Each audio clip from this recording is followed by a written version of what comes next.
Oi, gente. Boa tarde, amados. Espero que vocês estejam se cuidando aí bem bonitinho, que a prof tá aqui de repouso também, quarentena. Então vamos lá. Quero falar um pouquinho com vocês sobre a parte de calor específico e a parte de calor latente, tá? O calor específico, ele é a quantidade de calor que vai ser dada para cada corpo em valor único. Por exemplo, a água vai ter um calor específico, o ferro vai ter outro, o cobre vai ter outro. Na página 42 da apostila de vocês, tem ali discriminado certinho o calor específico, uma tabela para cada elemento ou nos quais nós vamos estar utilizando mais. O calor latente, ele já tem uma mudança de fase. Por exemplo, a água, quando ela está no seu estado sólido, ela vai estar um calor específico. Já quando ela se torna no líquido, ela derretendo, né? Ela saindo do estado sólido e passando para o líquido, ela já vai ter um outro calor específico. E aí, quando existe essa mudança de fase, nós chamamos de calor o quê? Calor latente.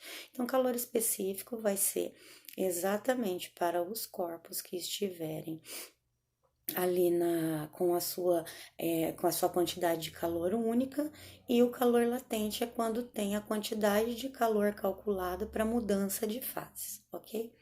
E nessa sequência nós podemos entrar também na troca de calor. O que acontece a troca de calor? Eu posso pegar lá uma junção, a água no estado líquido, pedir o calor específico dessa água, e depois eu posso colocar essa água para congelar. Ela vai ter mudança de fase? Vai, mas eu posso pedir primeiro o calor específico de uma e pedindo o calor latente para que ocorra essa troca de fases, tá? Então, quando tiver esse processo na junção do calor, da quantidade de calor para o calor específico e a quantidade de calor para o calor latente, nós vamos ter que juntar os dois. Não sei se vocês repararam bem ali em algumas questões que eu passei, eu tenho que a quantidade de calor, ela vai ser o quê? Para o calor específico, tá? Ela vai ser a quantidade de calor, vou colocar aqui escrito para vocês darem uma olhadinha, tá? Vai ser o produto da massa pelo calor específico e a variação da temperatura. Então, nós temos esta equação aqui, tá? Para o calor específico. Vou colocar aqui, específico.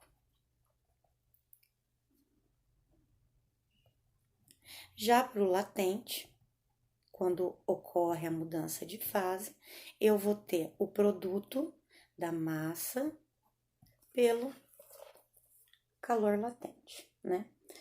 Quando houver essas trocas de calor, o que vai acontecer? Eu vou estar juntando a quantidade de calor específico à quantidade de calor latente. Então, eu vou ter aqui, ó. Eu tinha dado um exemplo para vocês, o exercício, depois vocês acompanham comigo, vamos pegar lá o 44, a página 44, exercício 5, que ele fala que tem um corpo com a massa igual a 200 gramas, ele teve a sua temperatura aumentada de 40 graus centígrados ao receber 4 quilocalorias. Determine o calor específico desse corpo. Então, eu colocando aqui para vocês o exercício 5, tá? Da página 44. Esse aqui é para calor específico. Coloco lá minha equação. Calor específico, ele vai ser a massa vezes o que? O calor específico e a variação da temperatura. Então, nesse caso aqui, ele já deu a quantidade de calor. A quantidade de calor foi 4 quilocalorias. Então, 4 quilocalorias, vocês sabem, lá no sistema internacional, eu vou estar usando só a calorias para a quantidade de calor. 4 quilocalorias vai ser o valor de 4.000 quilocalorias, né? Ele está pedindo o calor específico. A massa, ele falou que é de 200 gramas, né? Então, eu vou colocar o 200 gramas, por quê? Porque a calorias não é usada como sistema internacional, que é o sistema internacional é o Joule. E como está em calorias, eu posso deixar, então, aqui como gramas, ok? Mas se estivesse em Joule, eu teria que transformar a massa para quilo, que no sistema internacional é quilo. E a variação da temperatura é 40. Então, coloquei lá. No lugar da quantidade de calor, coloquei 4.000, aqui 200, e o calor específico que eu vou achar, e a variação da temperatura, que foi 40, ok? Com isso, eu vou fazer o quê? Como eu quero isolar isso daqui, eu vou colocar 200 vezes 40, certo? Que dá 8.000. Então, eu vou ter 4.000 dividido por 8.000. O calor específico vai dar 0,5. Outra coisa, tá aqui, ó, nossa continha. Isso aí eu já passei para vocês, tá? Mas aqui só uma maneira que eu tô dando de exemplo para vocês, pra gente chegar lá na troca de calor. Aí agora, nessa parte aqui, eu quero estar passando para vocês que o maior calor específico que tem é o da água 1.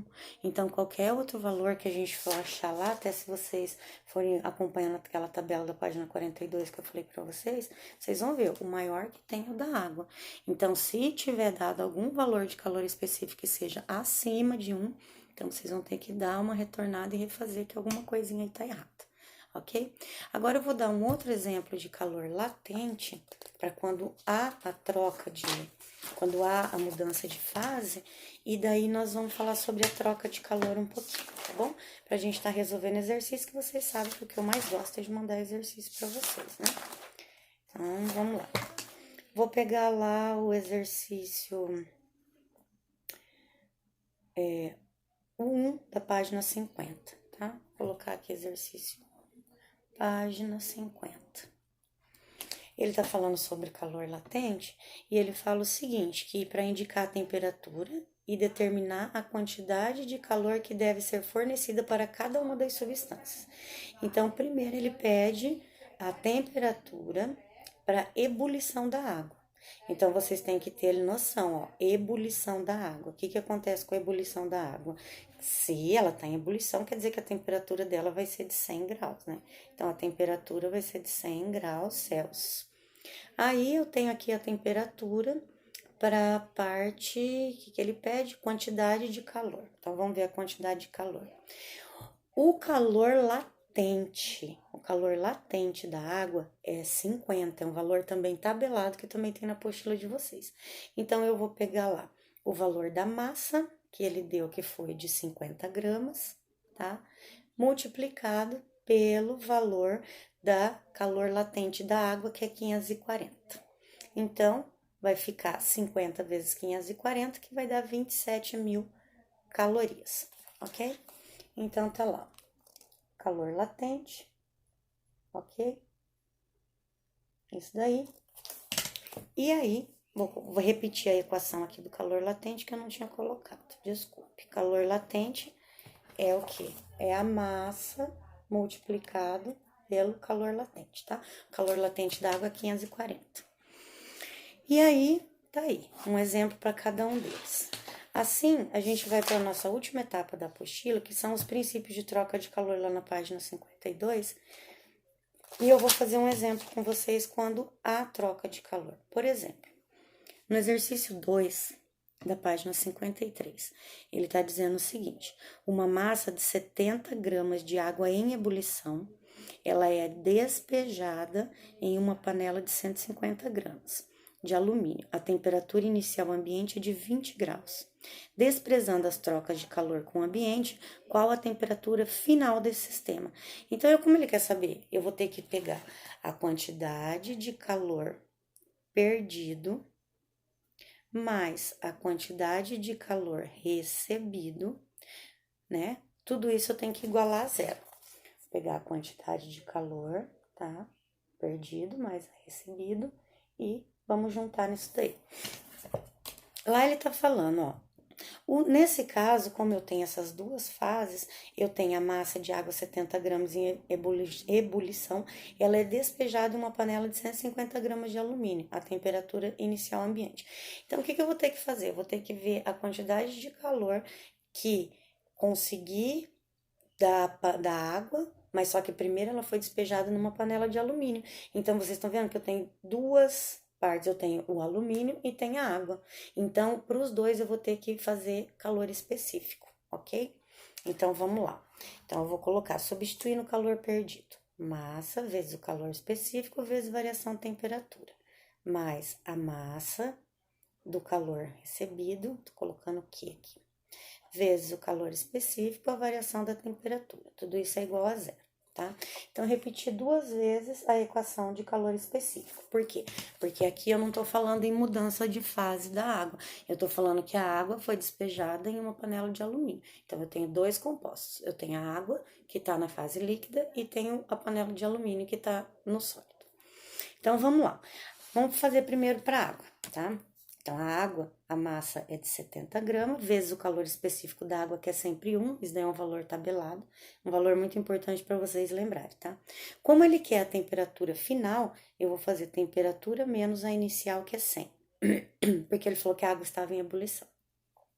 Aí, mais o quê? 150 gramas da panela do alumínio, vezes o calor específico do alumínio, que é 0,2, e a temperatura final menos a inicial de 20 graus ali, tá? Então, eu vou colocar lá, 70 vezes 1 vai dar o próprio 70, vezes T menos 100, mais 150 vezes 0,2 vai dar 30,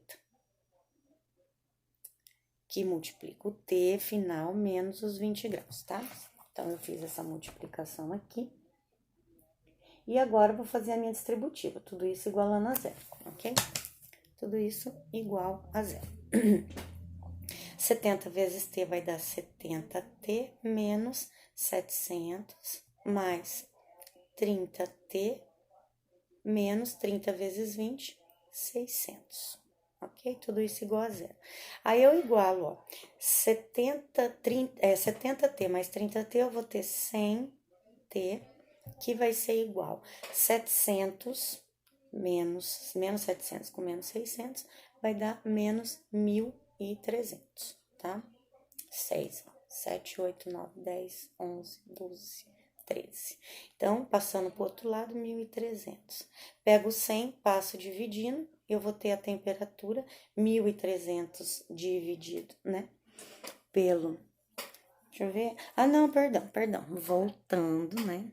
É 70 vezes 100, então dá 7.000, não 700, perdão. Vai dar 7.000. Então, vai ficar menos 7.000 mais 600, vai dar 7.600. Dividido por 100, vai dar a temperatura de 73 graus centígrados, tá? Então, tá aqui, fiz uma rabisqueirinha ali, que é normal, né? Vocês sabem como que eu sou, vocês me conhecem. Mas tá aí. Aí, vocês acompanham esse exercício sobre as trocas de calor. Eu espero que vocês tenham entendido, tá?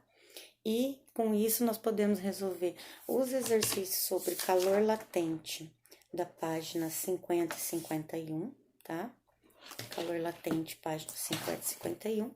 Então, vou colocar aqui exercícios da página 50 e 51 e os exercícios da página 53